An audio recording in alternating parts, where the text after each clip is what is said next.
Here, recording will start soon now. I have Rachel here with me today, and Rachel reached out to me because she's at a crossroads in her career, and we started talking, and I thought I should probably record this because I do this so often for nurses, and I thought, well, let's just ad lib here, and let's just talk a little bit about how you've come to reach out to me a second time. Sure. So as I said, I've came across your information on LinkedIn, and I've been following you for a while as you've been starting this business and growing, offering the education and courses for nurses who were looking to pivot away from the bedside. And as much as I wanted to jump on at the beginning, I was a little hesitant because number one, I didn't know you from Adam. And number two, I wasn't quite sure I was ready. And then also, were the courses legit? I mean, not that they weren't, but would they even be beneficial? So, like I said, I've been following along for quite a while, and there have been some changes going on at work with contracts, and I felt like it was time to reach out again, and okay, I want to be in control of what happens to my future. Right. So I looked through the website quite a bit. I will be honest, I have it on my to-do list to look through some of your free offerings. I just haven't gotten there yet.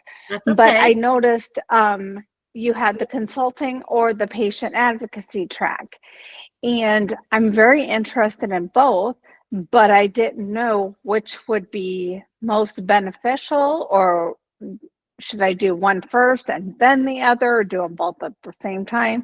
So that's when I reached out to you again, just for a conversation of what do I do now? Which direction? And I'm so glad that you felt comfortable enough and now feel like you've known me by following along and trust what I'm doing, because that says volumes for me. And thank you for that. And what I did, and what we were talking about earlier, was that I became a consultant first, like 10 years ago. And just the opportunity arose for some experiences that I had to reach out to a physician and offer him guidance and services based on but then later, when I retired and unretired, that's when the patient advocacy came to me. And honestly, I've been doing both consulting and patient advocacy ever since. And so I really think you can do both together. I think the consultants work, you're still working too. So don't put too much on your plate, because then you will get burned out again. And that's not the role. That's not what we're looking to do here. We're looking to find something that's satisfying for you, gives you a purpose and a passion, and gives you that. There is a little, like you talked about, some free courses on there. One of them is about burnout, which you can take. And then I think it's got some, what I included in there is just some emotional kind of support and things to think about. But since we're talking, now we're kind of talking about all those things. And so I would love you to take both. I think the consulting course would be good up front, because you don't have to go and get your LLC and do all that business stuff first. And then you can as you're going through the consultant work and you get into that mentorship coaching part, you're going to get a lot of coaching about the business side and things like that. She'll be coaching you. So then when you come back to actually the patient advocacy side, then you can start, we can start working with you. You can take the self-paced course. It's like $99.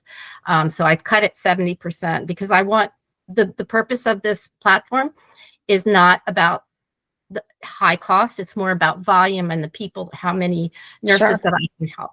So, that way, when you go to the coaching and mentor, which is then another course, then I can help you from where you are with your consulting, meet you where you're at, and then we can continue and we can apply that to patient advocacy. Because I think in the end, that's what you want to do.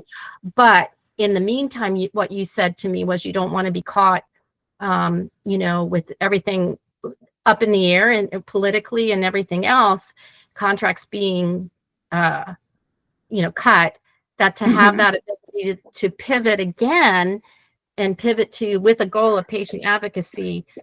And then, then you can start the investment process for that.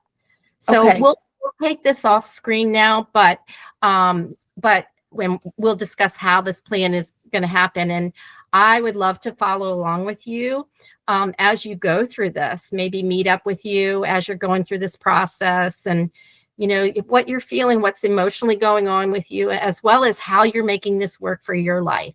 So I'm going to stop it here and we'll go off screen, but then stay in touch. So stay tuned to hear more about Rachel's journey. Thank you.